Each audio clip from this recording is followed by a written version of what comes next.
Hello everyone, Alex here, slowly waking up here in Hanoi. I've come out to a pagoda I've never been to before, out in Long Bien, which is east out of Hanoi over the Red River. And I'm going to do another little moped ride through the city. Let's see how it goes. I decided to start from a pagoda this morning because they're always quite quiet, calm places. I'm feeling pretty tired today, it's still quite early, so I'm waking up slowly. It's a nice place to start.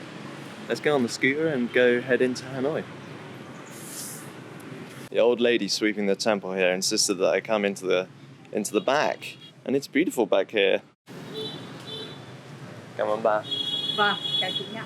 Tạm biệt. Alright, so let's start the ride. Let's get on the moped. I planned a whole new route with loads of places that I've never been to before, so it should be good fun. There's the pagoda entrance. First things first is to do a U-turn. Come back the way I came. Sometimes pagodas are used not just for prayer at the start of the day, but sometimes for exercise. People go and exercise there in the morning. They're kind of nice open spaces, multifunctional like that. That one was very quiet though, I have to say. It's a fairly sunny morning here for November in Hanoi. The season's changing. So it's getting cooler, and with it comes grey skies, grey dull skies, and that will happen more and more as we get into winter, and it just gets a bit dull. So I'm happy that today is still a kind of a clear sunny day, although driving out over here this morning, it was a little bit misty and foggy. Some beautiful Hanoi mist that you get. Ellie would call it pollution, but I'm gonna call it mist. So I've chosen to film a ride early in the morning this time round, and that's to get more of the rush hour traffic that the cities in Vietnam are so famous for. Because some people told me that my last video, it didn't look that busy. There wasn't very much traffic at all. In fact, they said it looked quite calm. So I'm going to film again and hopefully get some of the rush hour traffic. So thank you to the two friends that suggested that. I like to think that the video looks relaxing based on my calm riding style. You have to adopt a relaxed riding style when you're riding in Hanoi. You have to be calm and collected at every point. I'm going to take a right here. I'm going to skip these lights and take a right. Definitely fine. These guys are going straight on. I'm just going to filter right. I haven't been out this way before. However, on my way over here, I came through this fantastic market. This market is already winding down. I think everyone comes out this way to get their fresh vegetables and meat at the start of the day, and then they go off and cook it in their little restaurants. And that's some nice flowers tied to the back of your moped. Lots of eggs in baskets. I love riding through markets. Everyone is full of every traffic. People on foot, bicycles and mopeds. Mopeds, you just gotta like go real slow and get out of everyone's way. But I also love the smell of markets. They are a kind of a mixture of smells. Sort of fresh vegetables and gasoline.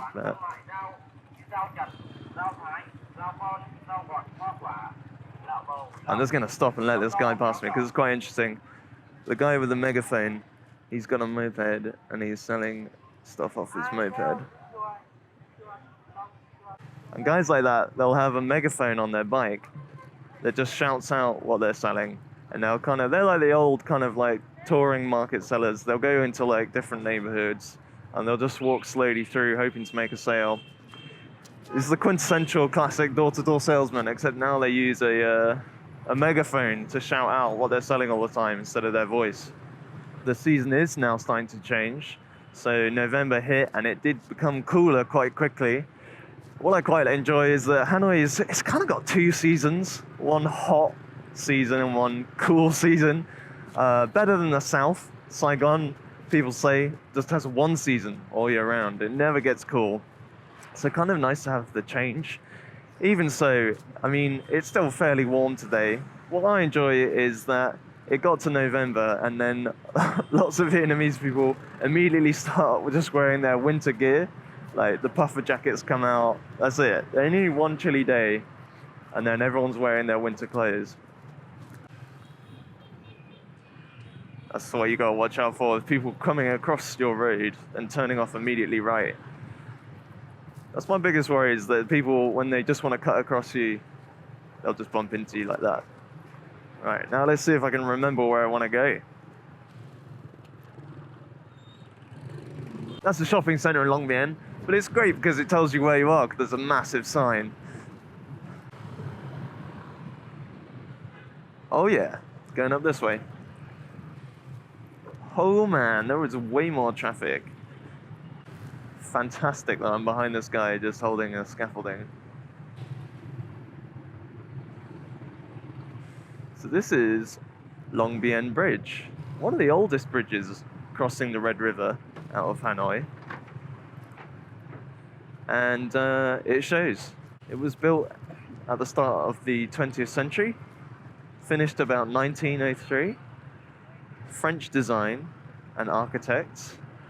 They built it when Vietnam was under French rule, and it was supposed to be a symbol of the French being ever present, and they were never going to leave. They are here to stay. It was the longest bridge in Southeast Asia at the time. It's about 1.5 miles long. These guys working on the railway here. So yeah, the Long Bien Bridge is famous for its ironwork and for the fact that it's got a railway running through it. The road on either side is barely wide enough for 2 lanes of moped traffic, but what I love is that they've got these lay-bys in the middle of the bridge, and they're just such a hub of activity. Ladies will stop here and sell their wares all times a day, and it's right in the middle of a bridge across the Red River. It's fantastic. And as you can see, people still stop and buy things. Just going to take a look out over the edge. It crosses a few islands with a few kind of like farmsteads on them. People grow crops. And this is the Red River, the massive river that was diverted when Hanoi was first founded to go around the center. It's huge. You think, like other cities around the world that are built on a river, that the river would service the city. But that's really not the case with Hanoi. There's hardly any river traffic. It does not have docklands like other cities, and things and goods come in on the boats. That just does not happen. I don't know if it's further out down the river or further out to sea, but Hanoi is certainly not a city that is serviced by boats. And you can see the Red River today, there's just a couple of trawlers way up in the distance, and they're carrying like silt and sand and things like that. So the bridge is popular with tourists. It's always been a bit of a landmark. And one of the things that you can do is you can just the trains are very infrequent, so you can just hop across the barriers and stand on the railway and you can get some very pretty shots shooting down the railway, and that's what I think this fella on the right is doing here. Same as me though. Hanoi Center just kind of starts, just kind of springs up out of the riverbank, and now we can see, oh, there's a fucking train. I missed the fucking train. Quite rare to see a train go across Long Bien Bridge. I'm pleased with that. Let's try and rejoin traffic here. I'm just gonna have to match my speed and then slowly slide in. Whoops. Bumped wing mirrors there. That's what wing mirrors are for, right? Telling you you're just about to collide with something. So coupled with the fact that it's very early in the morning, I also happen to be recovering from a cold. It hit me last week. I'm feeling a lot better this week, but I still have a kind of gruffness to my voice that hopefully will shake off the more I speak, I'm hoping. Such a heavily used bridge, considering there are much bigger bridges that are probably much easier flowing.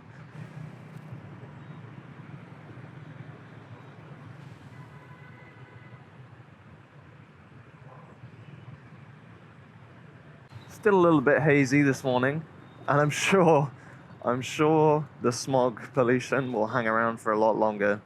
There's something quite quintessentially Vietnamese about a morning mist. So I'm looking to make my first stop around here for some breakfast. I think I'm gonna try that place. Let's let the bus go first. City buses. Don't mess with them. You gotta let them go. They got their own set of rules.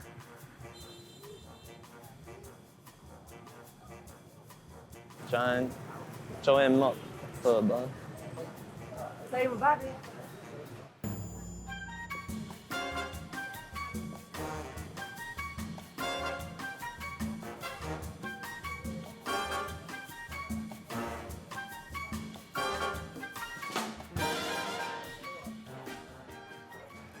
Alright, after a quick breakfast, a delicious bowl of pho. One of the best bowls of beef pho I've ever had, I have to say. Although, one of the more expensive ones, he charged me 60,000 dong, which is almost twice as much as other bowls of pho that I've had. So that's a shame, but I have to say, oh my goodness, if pho does not reign supreme for Vietnamese food, if I ate more pho earlier in the week, I swear I would have been cured of my cold a lot quicker. Absolute magic. As soon as I sat down and asked for a bowl, it took about 5 seconds before the lady came out and gave it to me. And that's because it's the quintessential Vietnamese fast food.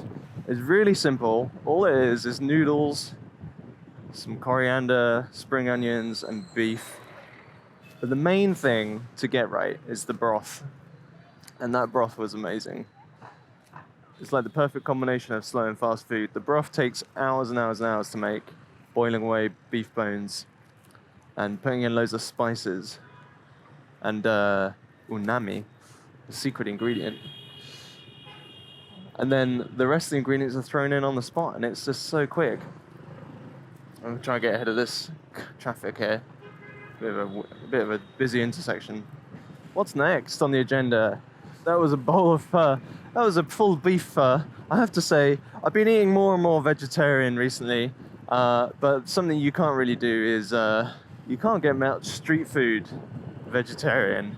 You could ask them to take out the meat, but you're basically not getting a bowl of anything then. So you have to go to very special places for that that are strictly vegetarian, and they do exist in Hanoi. You could eat vegetarian all the time, you can eat vegan all the time. They are normally associated with Buddhists. A lot of Buddhists run vegetarian places because they are completely vegetarian. And so you do get some local places that do vegetarian variants of street food, like pho and bang kuon and all those tasty things. You just gotta know where you're going. But in terms of like the everyday street food, you can stop anywhere and get a great bowl of pho. This is why it's so renowned. It's because it's quick and they've just everyone eats it. This is the thing. All right, this traffic light isn't gonna change. I don't understand. The next thing on my agenda this morning is to grab a coffee. Oh, this is pretty though. I might stop here.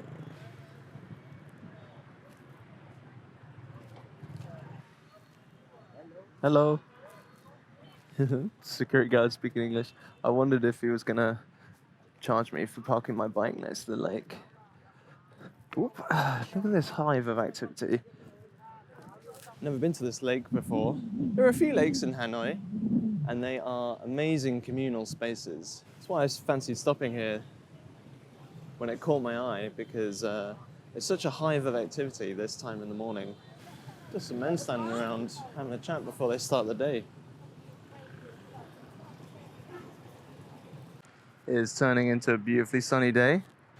All right, let's hop off this curb and try not to get hit by oncoming traffic.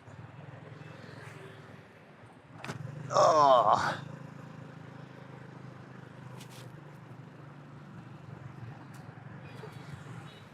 Woo! That was close. These guys having a tour in an open-top Jeep. I love how they got these cars that like make it seem like it's like either massively off-road or that Hanoi is still in a war zone is amazing. Oh no, I missed my coffee place. I just rode past the coffee place I want to go to, so I'm gonna do the very Vietnamese thing of riding on the wrong side of the road with my indicator on, obviously. I'm stopping where the Jeep is. That's brilliant. Stop of the day number 2. It's Alès Coffee. Alès? It's kind of like my name, Alès. Oh, a train's coming. No way. This is great.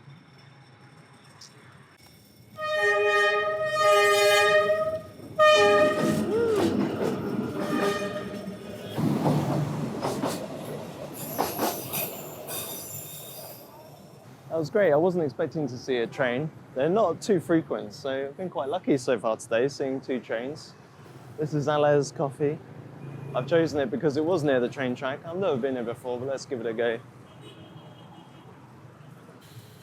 Hello.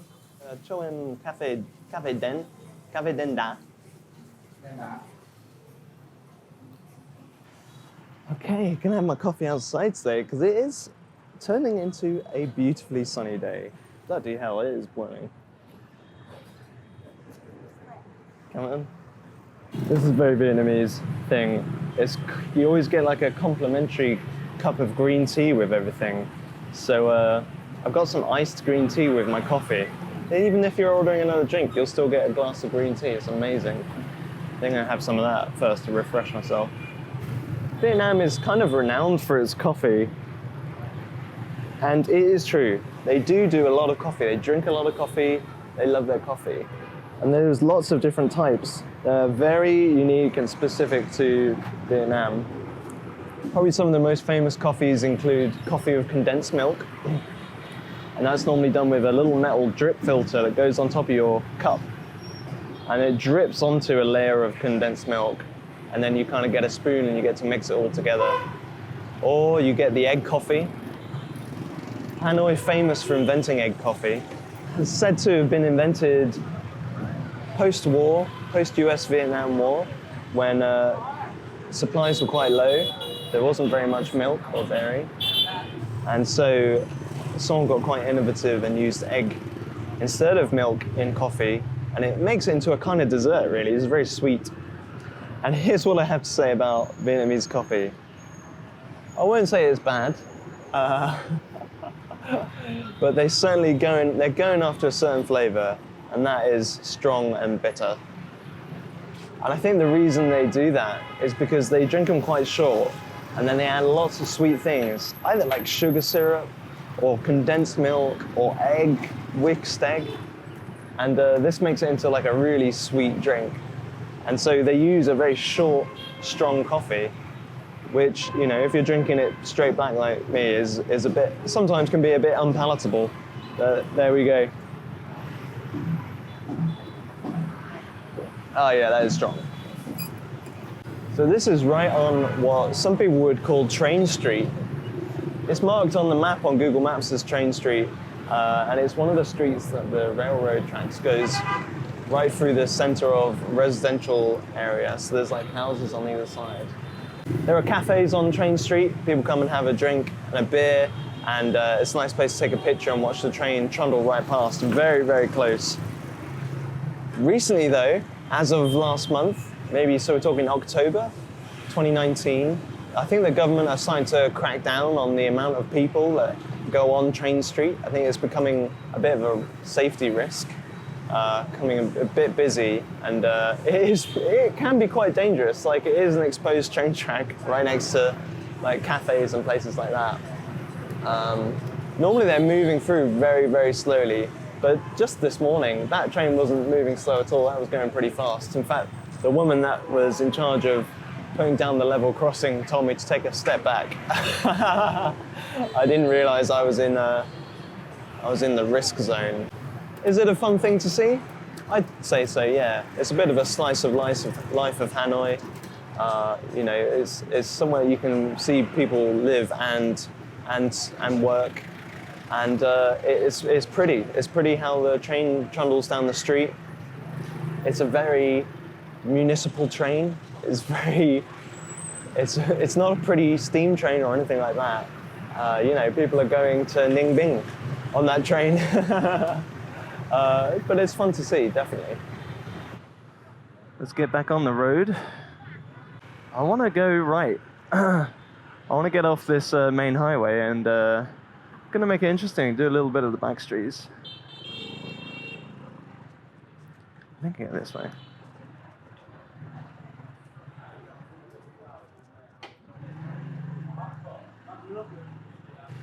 And this is the trouble with me going off-route, is because now I do not know where I'm going. This is the real Hanoi. These are the real streets. Alleys, they're not like alleys around the rest of the world. The alleys in Hanoi are where everyone lives. And you know what? After sitting in the sun, outside that cafe, it is so much cooler down here. It's really very pleasant. So this is where a lot of daily life is. Everyone's houses are off these alleys. There are shops, hairdressers, childcare, schools. I think it's kind of beautiful. But if you don't know your way, it is very easy to get lost. And I am lost. I am lost already. I know what? I should pay attention to the little arrows on the walls. I think they're telling me which way to get back to the main road. Look at that little play park. That's great. You hardly ever see courtyards like this in the alleys. So now we come out onto another one of Hanoi's city lakes. And there's not much park. You don't get much green grass park in Hanoi. That has to be said. They much prefer a body of water. My running theory is it keeps the city cooler, especially during the summer months. The water is definitely a cooler area. And so in the evening, right on the banks of these lakes, like just people will gather, loads of teenagers will hang out, and they'll get like a sweet drink. They'll get like sugarcane juice, and they'll sit on the banks. But apart from these little lakes, there really isn't much kind of green space or public space in Hanoi. So now it's November, it's pretty much coming up to exactly me living in Vietnam for 1 year. It's my 1 year anniversary of living in Vietnam. And that's why I wanted to make another video like this. I only planned to live in Vietnam for 1 year. I've got my flight booked back to the UK. And so this is me just wanting to document kind of like, you know, slice of life, kind of like what it was like in Hanoi when I was here. And one thing I learned to love is riding around on a moped. I think it's not only a good way to see the city, unfortunately it's probably the only way to see the city properly, because you can't really get around by foot. You can't really get around by public transport, and it's a big part of life here in Hanoi. So it's a great way, I think, to make a video about it, just to remember in the future what it was like. I've been really happy to live in Vietnam though. It's been really nice to be in one place for such a long time. You learn so much slowly. It takes a long time, you know. There's only so much you can pick up in books. You have to like live there and talk to people, talk to local people, not just like tour agents and stuff like that. And you learn about the culture, you learn about the city, and I'm sure if I stayed longer, I would learn even more. Getting in a routine and finding local spots, learning the language. My Vietnamese is very bad, but I feel like I've got a working, basic understanding of Vietnamese, and it allows me to have some like quite pleasant chats sometimes. Or at the very least, I can order coffee, which is important, you know. I can make it round some traffic weaving. Let's do it. I'll get right to the front of this quay. Oh yeah. Look at that traffic, there we go. Is this what you wanted to see? I'm stopping at this building because I'm looking for a rooftop cafe.